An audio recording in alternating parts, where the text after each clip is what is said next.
let's discuss how the president should proceed with Larry Korb of the Center for American Progress and Fox News foreign policy analyst Kiron Skinner. Thank you both for being here. We really do appreciate it.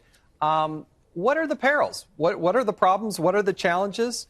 And what minefields potentially lay out there? Larry? Well, I think the real question is, what are your preconditions and what will happen when you make a deal if you do? For example, let's say Kim agrees to give up all of his nuclear weapons. The question is, how are you going to verify that? It takes a couple of years to set up an inspection regime, as we saw in Iran, and even then the president doesn't think it's that good. And North Korea is much more difficult to inspect.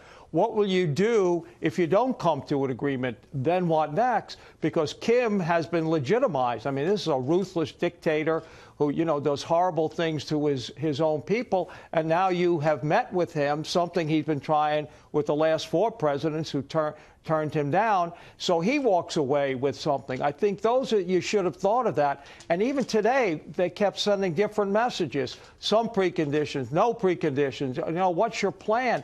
Normally, when you have heads of state meet, you have negotiators ahead of time work out things. But you do believe that the president is doing the right thing and that he should actually take this meeting? Oh, yeah, I think he should. But I think he needs to do it in the right way and lessen the risks. Now, Kiron, what's your take on this? The president doing the right thing here?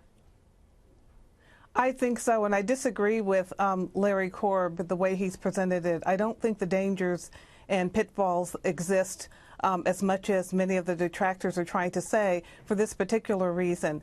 At least since 1992, we've had discussions going on with the North Koreans at lower levels in the U.S. government, and they ended up in an inconclusive way.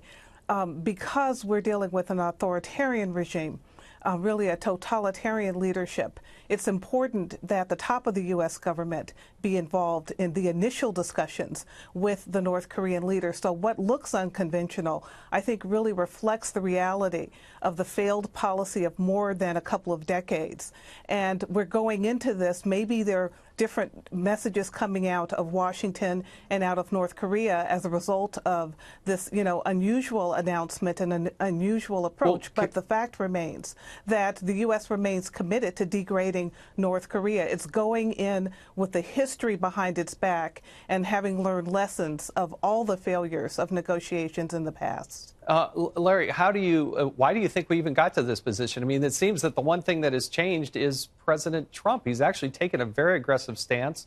He's used unconventional communication, if you will.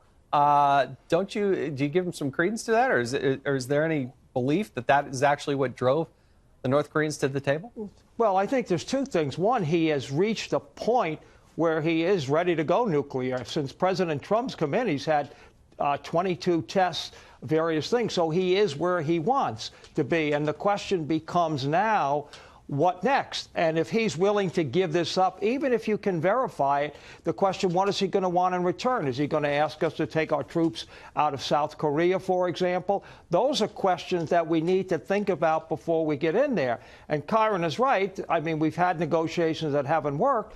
But even again, you don't want the president to go in and make a mistake, because it's not like a lower level person making a mistake. If, he does it, then it's very hard to undo. Kiron, does it matter where this happens? I mean, the optics are such a big part of this, but you really want to get to the substance of what's happening. Where should they do this? I don't think it really matters, but it would be, I think, appropriate and interesting to do it on the Korean Peninsula. I think it would send a major signal to the Asian partners if it happened there. But let me just speak to the point about the president and making mistakes. The president is not going into negotiations with Kim Jong Un. He's going into discussions and talks. And if you go back to the Reagan administration, there was no possibility of getting the first nuclear disarmament agreement of the Cold War had it not been for Reagan and Mikhail Gorbachev building a personal relationship and talking, and Reagan talking with other Russian leaders, such as Anatoly Dobrynin during those years. So I think that we've got to also give the president a kind of wide latitude here, because he's just going to talk and begin to lay the groundwork for the negotiations that will follow. Yeah, but Reagan never did it without George Shultz and Cap Weinberger. Tillerson yesterday said he didn't think we ought to have negotiations. That same day, the president contradicted him. That's what I worry about. What kind of message are we sending? It's listen, not unified. I think this is a positive step forward. I thank you both for your expertise on this topic. We hope to have you back. And again, thank you for joining us tonight.